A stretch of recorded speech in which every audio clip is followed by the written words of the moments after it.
babes, welcome to my channel. I am Maria, aka Agape Love Girl. Thank you so much for joining me today. Well, today I'm here finally to share my review of the Kristen Leanne x Urban Decay Kaleidoscope palette.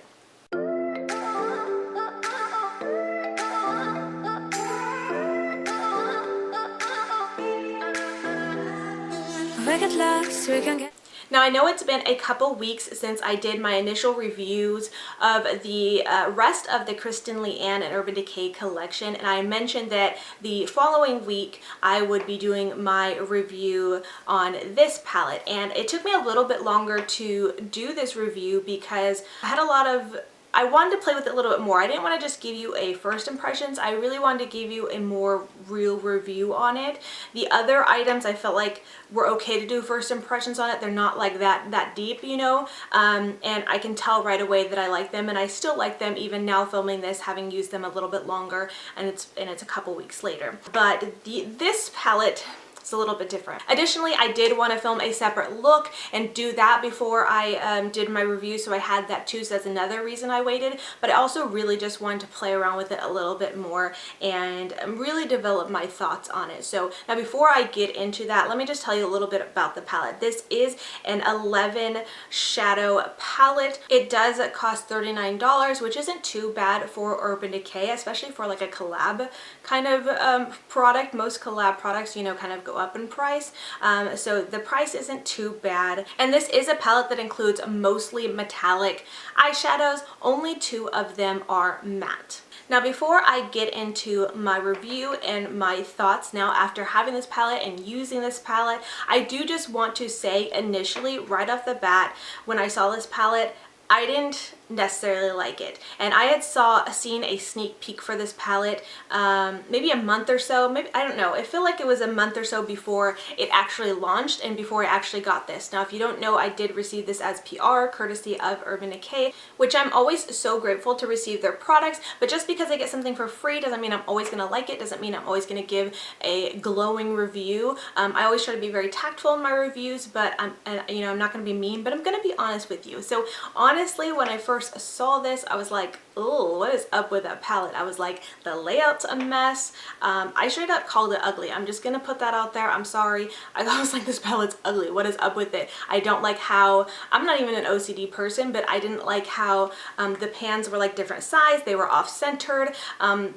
There was only 2 mattes in it. I'm like, there's only 2 mattes and it's an orange and a black. Like, what the heck is this? So like my initial thoughts of it were just like, it's gonna be a pass for me. I'm not sure, you know, I had a feeling I might get it in PR, but I wasn't for sure. You know, I don't always get every single new thing that launches from Urban Decay. So, you know, I didn't know for sure, but as far as if I was going to purchase it, it was going to be a no for me. Initially, that was my first thought. Now, that was before, like I said, it was a sneak peek, and it was before I knew that, like the kind of story behind it, the theme behind it. This is called the Kaleidoscope palette. So now the idea of the palette and the layout does make a little bit more sense. It's supposed to be like a kaleidoscope looking theme. In a way, the layout still kind of bugs me a little bit, but it's not like bugging me as much as it did when I first saw it, because I kind of get it now. And like I mentioned in my review of the Urban Decay Holiday Collection with their Heavy Metals palette, I said in that video that Urban Decay just kind of does this thing with their palettes. It's like they don't really care like for what's functional. They kind of just go for what's cool, what's edgy, what's, you know, they do this with their palettes, and you know, they go for something that's different, not just standard. So I feel like they went there with this palette as well, and that's just, I don't know, that's just Urban Decay. So those were my initial thoughts, and I'm sure a lot of other people thought that and agree with me, and may still agree with me. But my thoughts on this palette have changed a little bit since using it, and we're gonna go ahead and get into those thoughts now. Okay, so I do want to say that I think this is a really beautiful palette. I think the quality of it is wonderful. The shadows are beautiful. There are only 2 shadows in here that I'm a little bit disappointed with, and I will talk about that when I do the swatches, which I have a lot to say about all the colors, so the swatch portion will be a little bit long, so I'm not going to ramble too much here. But like I said, there's only 2 shades in here that were a little bit disappointing, but other than that, I think all the shadows perform really, really well. I feel like Urban Decay has really stepped up their game when it comes to their mattes. And I've always liked their mattes. I've always thought have done a great job with their mattes, but there's something about the mattes in this palette as well as the mattes in the Daydream palette that are just so much more just softer and beautiful and pigmented. Now they will give you a little bit more kick up than you might be used to for an Urban Decay eyeshadow, but it's not bad, and they are, I mean, the pigmentation is beautiful, so I have no complaints about the mattes. I think they are gorgeous.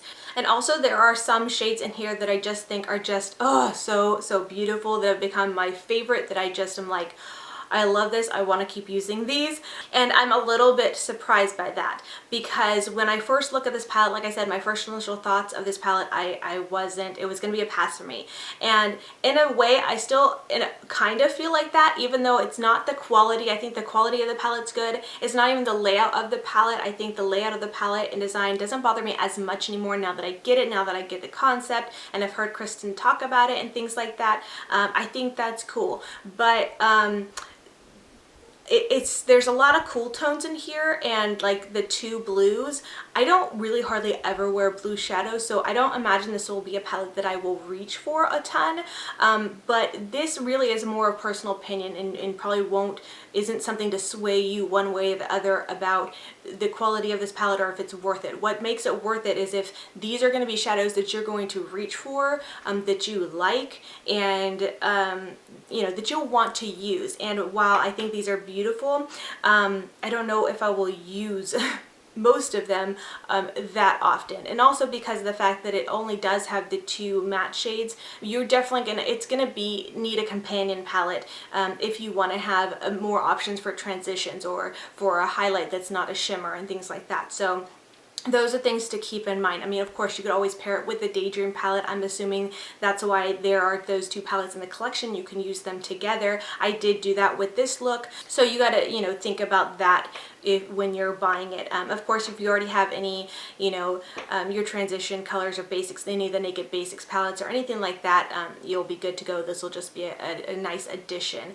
But my overall review of it is really good. It's a good, beautiful palette. And I will say that I'm surprised that I like it a little bit more than I thought I would. Like I said, initially I was like, no, this is not a palette that interests me at all, but I have really enjoyed using it. This look, it's made me kind of step out of my comfort zone with some color, and I do want to try to create another look with it again. So, you know, this isn't a palette that just it sits on the shelf or gets put to the, you know, back burner and doesn't ever get used. I kind of want to challenge myself with it and use it a little bit more. So if there are any shades from it or a look you want to see me create with it, then definitely leave a comment and let me know, and I'll try to do something like that. But I will say that I have seen a lot of reviews and looks and stuff with this palette already, and so many of them have been using the blue shades. Like, the blue shades are the ones that speak out to people and call to people. I'm a warm tone person, so I'm always called to the warm tone colors, the golds, the orange. I do like purple shades, but I usually lean more towards like reds or burgundies, maroon colors that I like better, but I do like purple tones too. So anyways, like I said, my overall, after using this for about 2 weeks or so, whatever it's been, a few times, it's a really, really great palette, and my thoughts are a lot better than my initial thoughts. So with all that being said, I really don't have a ton more to say about this palette, except for what I have to say about the specific shades and how they perform and my thoughts on them, which will be a little bit long as it is. So I'm not going to ramble anymore, and we're going to go ahead and just get into the swatches and a breakdown of each individual shade. Okay, so let's talk about these shadows. I'm going to go ahead and swatch them with the brush that came with it, using the kind of more dense side, since these are, you know, metallic shadows and they're a little bit more creamier. It's just better to apply them with a dense brush, so I'm going to demo them with that. Up first is a shade Spitfire, which is described as a bright pink satin with a purple shift. Now this is a really, really beautiful shade. I really am a fan of kind of duochrome colors, but this is one of the two shadows that I felt like I had some difficulty with. I feel like you can definitely build it up and get some intensity depending on how you're using it, but it definitely doesn't just, you know, show up very well upon first application. It's definitely one you kind of have to baby just a little bit.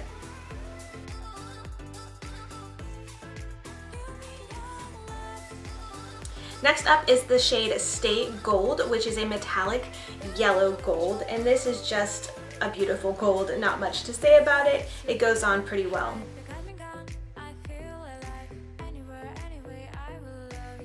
Next is the shade Pahin, which is an orange matte, and I think this is one of the most pigmented shades, probably the most pigmented shade in the palette. It is a gorgeous, gorgeous orange shade, and it's super creamy and soft, but blends beautifully for a matte. It's a wonderful matte shade. Next up is the shade LCW, and this is described as a metallic teal blue. Not much to say about this one either. It goes on pretty well. It's exactly as it is described, a metallic teal blue.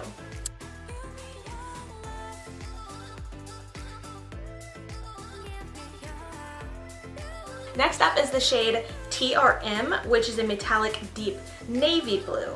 And I feel like this one applies in swatches definitely a lot better than LCW, but again, it's just a very nice metallic blue.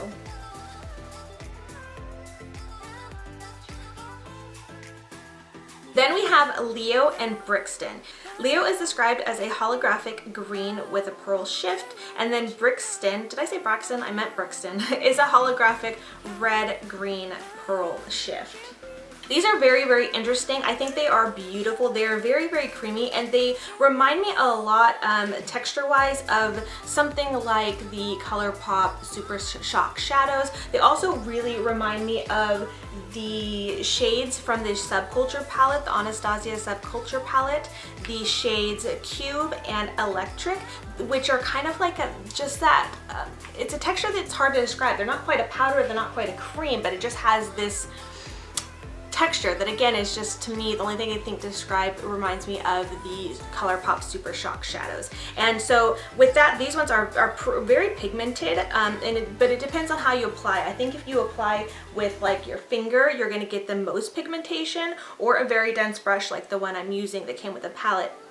And they are very beautiful. These are just very on trend kind of colors right now, with that kind of pearlescent shift that, you know, kind of like everybody's doing or has done.